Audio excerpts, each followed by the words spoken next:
Olá, bem-vindos a mais um vídeo de análise macroeconômica. Eu me chamo Ion e nesse canal eu trago várias análises gráficas voltadas aos criptoativos, ao Bitcoin principalmente, e todo início de semana eu faço uma análise macroeconômica vendo aspectos gerais. Nessa análise macroeconômica eu analiso ativos como o SP500, Nasdaq, dólar indexado e o próprio Bitcoin. São o foco dessa análise para nós termos uma noção da direção majoritária desses índices macroeconômicos, por assim dizer. Antes de começar o vídeo, eu peço para vocês deixarem o gostei já no vídeo, se inscreve no canal se você não for inscrito, é só você clicar no botão que está aqui embaixo de se inscrever. Mais de 50% do público do canal é não inscrito, então você clicar nesse botão me ajuda demais, principalmente se você está acompanhando os vídeos e gostando das análises. Deixa um comentário se você tiver alguma opinião que diverge da minha ou qualquer elogio, o feedback sempre é muito importante também. Sem mais delongas, vamos para o vídeo.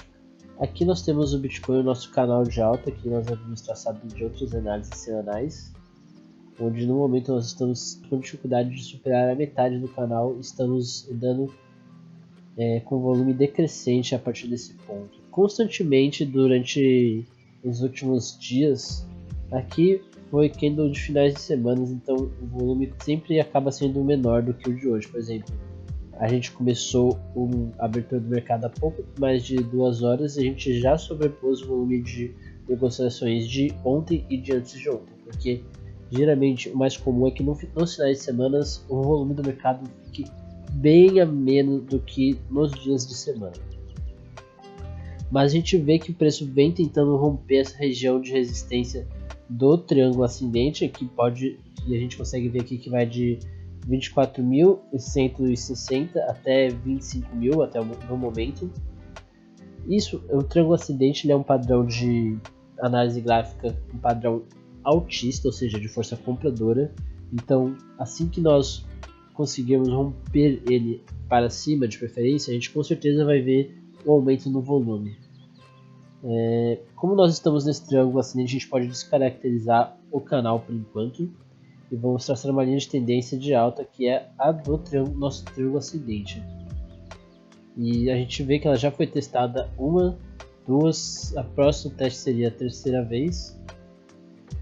Então, abaixo do preço atualmente seria uma confluência de comportamento com a mínima do dia 8/8 e um reteste dessa região do triângulo. A EMA de 9 períodos diária vem servindo como resistência também no preço, no gráfico diário. O preço vem se mantendo acima. E aqui temos a EMA 200 semanal. Ela deu um pumpzinho para cima aqui, olha. Ela deu a primeira movimentação para cima. Ela estava bem lateral aqui. E ela se encontra na região de 23.070, mais ou menos.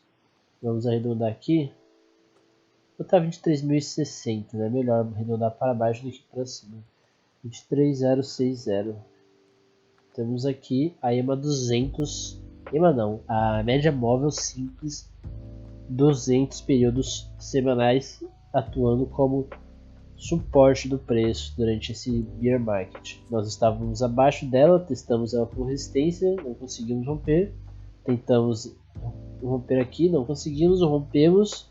Serviu 2 dias como suporte, posteriormente ela rompeu. Sempre que ela rompe, ela vira resistência. E agora estamos novamente acima dela, tendo fechado já, acredito que 2 semanas. Aqui ó, sim, 2 semanas já andando acima dessa média móvel de 200 períodos. No semanal também começamos essa semana testando a média móvel exponencial de 9 períodos no semanal, né, por enquanto. Não fechou esse candle, então não dá para ter certeza, mas ela vem atuando assim com suporte. Caso nós rompamos essa linha de tendência do triângulo ascendente para baixo, a gente com certeza vai testar essa região de suporte que foi o último topo e atualmente é o nosso fundo mais forte, por assim dizer, né? Ela está entre a região de 22.400, essa faixa de negociações aqui entre 22.400, 22.500 e 22.300. É sempre uma região, nunca é um preço absoluto, então é bom a gente ter em mente que isso é uma região de preço que está servindo como nosso principal suporte abaixo da média móvel de 200 períodos. Então, caso a gente perca aqui a linha de tendência de alta, a gente vai buscar primeiro a média móvel de 200 períodos na região de 23.060 dólares. E caso a gente perca essa média móvel, a gente vai testar esse fundo mais abaixo. Acima temos essa região de resistência, essa grande região de resistência formada por esses pavis, que são muitos pavis onde o preço vem tentando romper, mas a força vendedora não deixa o preço sobrepor a região dos 25 mil. Acima de 25 mil temos o fundo anterior de 25.400, que eu acredito que quando ele for rompido, ele vai ser facilmente rompido, porque como o triângulo ascendente é uma figura de acumulação de volume para depois, posteriormente, geralmente romper para cima, o rompimento é feito muito forte. Muitas vezes não acontece nem mesmo o reteste dessa região de rompimento. Então a gente pode sim ver facilmente o rompimento desse fundo anterior em 25.400 quando a gente conseguir de fato romper essa região. Então por enquanto é isso, continuamos dentro desse triângulo ascendente, porque a região de resistência dele vem se demonstrando bem forte, mas ao decorrer da semana eu acredito que a gente consiga desconfigurar esse triângulo tanto para cima quanto para baixo. Agora, na visão macroeconômica, antes de tudo eu quero começar vendo o calendário macroeconômico, lembrando que geralmente esses eventos de 3 estrelas têm uma importância maior para nós no mercado de criptoativos. Então, hoje nós não temos nenhum evento de 3 estrelas, amanhã às 9h30 temos as licenças de construção de julho. Depois, quarta-feira é um dia importante porque tem discursos de membros do FONC e temos ata da reunião do FONC que vai acontecer quarta-feira. Quarta-feira sempre tende a ter eventos importantes macroeconômicos e essa quarta-feira não é diferente. Temos as vendas do varejo mensal, temos o núcleo de vendas do varejo também mensal, vários discursos de membros do FONC que geralmente trazem volatilidade para o gráfico, sim. Temos estoques de petróleos brutos e, por fim, a ata da reunião do FONC, seguida de mais discursos de membros do FONC. São eventos que com certeza interferem, gerando volatilidade para o gráfico, então é importante a gente estar sempre atentos às projeções, aos dados que saem e às correlações das informações que são emitidas nesses eventos com o gráfico. Quinta-feira temos mais volatilidade em eventos 3 estrelas, com dados que são usados para medir a quantia da inflação e como ela está afetando a economia no momento. Temos o índice de atividade industrial do Fed de Filadélfia, as vendas de casas usadas em julho também. E para fechar sexta-feira não temos nenhum grande evento. Então temos eventos importantes durante a semana e os principais são na quarta-feira e na quinta-feira. Agora, tendo em vista os eventos do calendário econômico, você pode tirar um print caso você queira, ou até mesmo visitar aqui o investing.com no menu de calendário econômico. Vou deixar também o link na descrição caso você queira ver com os próprios olhos. Agora vamos para a análise gráfica. O SP500, o SPX, índice do SP500. Nós estamos numa clara tendência de alta, onde o preço vem fazendo topos e fundo ascendentes. Os fundos estão sempre sendo mais altos do que os anteriores. E os topos também, consequentemente. Aqui nós estamos vendo o preenchimento no dia de hoje. Nesse momento de agora a gente está vendo o preenchimento desse gap em aberto da região de 4.260 até 4.300. Após o fechamento desse gap pelo SP500, a gente tem que o esperado, se a gente quiser continuar vendo uma estrutura bullish, compradora, a gente teria que ver o preço rompendo essa região, fazendo um pivô de alta, nem que seja baixo, um pivô curto, ou criando uma estrutura acima dessa região para continuarmos seguindo o movimento de alta. A gente também rompeu o canal de alta aqui, nesse candle de hoje, houve um rompimento desse canal de alta onde a gente se encontrava. Então a gente pode já traçar a mínima desse candle como região de suporte, que é a região de rompimento dessa LTA, e vamos apagar do gráfico a LTA, que ela já está descaracterizada. Aqui vamos anotar como região de rompimento LTA. Então agora nós já sabemos o que significa essa região aqui de suporte para nós. Abaixo disso temos o topo anterior. O gráfico ele vem numa linha de tendência de alta bem íngreme aqui, onde não houve a correção. Isso é muito importante de se ficar atento, porque quando essas correções vêm, elas vêm forte e sem aviso prévio. Ou seja, a gente vai começar o dia provavelmente com um forte volume vendedor e vai ser assim durante o decorrer do dia inteiro. Então temos como parâmetro as médias móveis aqui, né? A média móvel de 9 períodos servindo como suporte do preço também, a média móvel exponencial no caso. Abaixo dela temos o topo anterior e a LTA, e ainda mais abaixo dela temos essa região de preço aqui entre os 4.080 mais ou menos, que seria confluente com a região de preço da EMA 50 períodos, um pouco abaixo em 4.040. Essas são as regiões importantes de suporte que temos, e acima disso, regiões de resistência, a gente pode estar vendo essa região aqui que foi um topo anterior e também um fundo anterior, essa região de preço de 4.380, vou arredondar aqui, né, para ficar mais fácil a leitura. A gente sempre arredonda esses números aqui. 4.380 é uma região de resistência do preço, e acima dela temos essa região de 4.490, 4.480, vou arredondar também. Então esses são os principais resistências do preço no SP500, junto desse gap em aberto que tende a agir como resistência do preço também. A gente pode ver um fechamento total ou parcial dele para começar uma correção. Nota-se que essa linha de tendência está muito íngreme, então ela tende a ser mais fácil de ser rompida, e quando ela for rompida entraremos em um período de retração intenso, uma retração mais forte desse movimento que rompeu todas essas regiões de suporte.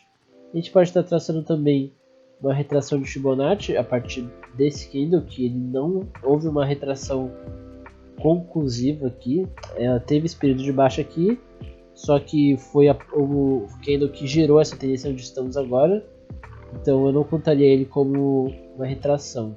A retração do movimento a gente pode ver exatamente com confluência desse topo anterior, então é um alvo possível, e tem a confluência também dessa linha de tendência menos íngreme no preço do SP500.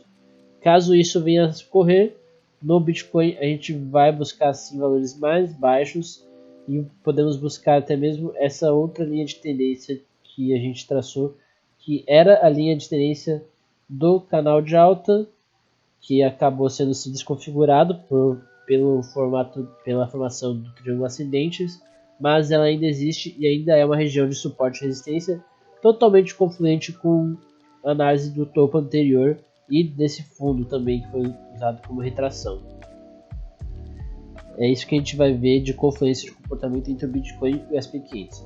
Caso o SP500 rompa essa região e demonstre força compradora fazendo pivô de alta aqui, a gente vai ver sim no Bitcoin o rompimento desse triângulo ascendente para cima com volume comprador. No índice do Nasdaq composto, a gente vê um comportamento muito similar no gráfico diário, onde foi preenchido um gap de alta, e a gente já abriu o candle diário de hoje com força compradora acima da EMA 200 exponencial, que tende a ser uma resistência, e então a gente vê uma clara tendência de alta no índice Nasdaq composto, uma tendência, na minha opinião, mais forte do que a do SP500, mesmo tendo essa LTA íngreme, ela não é tão íngreme quanto a do SP500. Rompemos também uma linha de tendência de baixa que havia sido falada na análise macroeconômica passada, ela foi rompida aqui, houve um leve reteste, uma retração do preço, mas conseguimos rompê-la com sucesso. Então os próximos alvos seriam essa região de resistência aqui em 13.700 no índice Nasdaq composto, e esse grande gap em aberto em 14.000 e 14.200 nessa região de preço. Seriam alvos onde o preço poderia possivelmente respeitar a resistência do preço e haver uma reversão da tendência para baixa em vez de alta como estamos agora. Mas aqui no Nasdaq Composto a gente vê uma alta bem expressiva, onde a correção dela provavelmente também se daria em um ponto importante do gráfico. Olha, a gente ainda não fez novas máximas, mas a partir da última máxima, a região de 0,5 e 0,6 dá exatamente no nosso topo anterior e nesse topo também anterior. Então é uma correção saudável se ele chegasse até aqui, porque ainda temos essa linha de tendência de alta em verde aqui. Então são várias regiões, mais de 3 confluências que o preço respeitaria como suporte essa região de preço, caso ele entre em uma tendência de baixa por questão de correção. Aqui a gente rompeu uma região importante que era desse topo aqui e podemos estar indo em direção a essa região, podendo trazer mais positividade para o índice do SP500 e também ao Bitcoin. Agora, o dólar indexado, a gente vê o início de uma tendência de baixa. Nós também rompemos essa LTA que vinha sendo usada como suporte há muito tempo. Houve mais de 13 testes, então ela era uma LTA bem consolidada. Mas no candle de hoje e nos próximos dias a gente vai ver uma definição. Provavelmente até quarta-feira a gente vai definir a tendência do dólar indexado e dos outros ativos também, porque é onde tem a ata do FONC. Aqui nós começamos a fazer topos e fundos descendentes no gráfico diário, então a nossa tendência majoritária no dólar indexado é de baixa. Porém, a gente está vendo agora o preço testando uma linha de tendência de baixa, que seria a linha desse canal de baixa que se formou no gráfico diário. Aqui a gente pode replicar essa tendência e colocar ela no topo do pavio para ter um controle melhor, né? Então, e também podemos traçar o topo anterior como região de resistência. A partir dessa região de resistência do topo anterior, se nós não fizermos altas mais altas, a gente vai continuar nessa tendência de baixa, trazendo força compradora para os ativos variáveis como o SP500 e o Bitcoin, que é o nosso principal ativo de estudo. Então vamos ver como que o preço reage nesses próximos dias, como ele interage até a hora do fechamento desse candle diário, em 6 horas e 30 minutos. A gente tem que ver se ele vai fechar acima dessa região de resistência da linha de tendência de baixo e principalmente abaixo do topo anterior, que é em 106.930. Então é isso. A gente, na visão geral do mercado, nós estamos muito próximos a uma retração, porém pensar em venda seria contra a tendência a partir do ponto que nós não estamos fazendo novas mínimas. A partir do ponto que nós começarmos a fechar o candle com novas mínimas no gráfico diário, principalmente do SP500, a gente vai pensar em uma retração mais funda no Bitcoin também. Enquanto isso não ocorre, seguimos a tendência de alta, respeitando o triângulo ascendente. O triângulo ascendente a gente pode ver também que ele já está no fim desse triângulo. Geralmente a decisão do preço ocorre entre 75 a 85% do preenchimento da figura gráfica, e a gente já está quase 100%, a gente com certeza já passou de 80% da figura gráfica preenchida. Então nós estamos num período de extrema decisão durante essa semana. Eu acredito que até quarta-feira, quando tem os atos da agenda do calendário econômico que eu passei para vocês mais cedo, e também está aqui na descrição, até quarta-feira a gente provavelmente vai ver uma decisão do preço ou para cima, com força compradora caso os dados que forem divulgados sejam positivos, ou para baixo caso os dados sejam negativos. Então é isso, essa é a minha análise macroeconômica para essa semana. Espero que vocês tenham gostado do vídeo, deixa o seu gostei, se inscreve aqui no canal para dar aquela força. Deixa um comentário se você gostou do vídeo, se você concorda com a análise, se você tem algum ponto divergente. Sempre é muito interessante ver pontos de vista diferentes sobre o mesmo princípio, o mesmo ativo, no caso. Seria o Bitcoin e os outros índices que foram ditos nesse vídeo. Espero que tenham gostado do vídeo e até a próxima.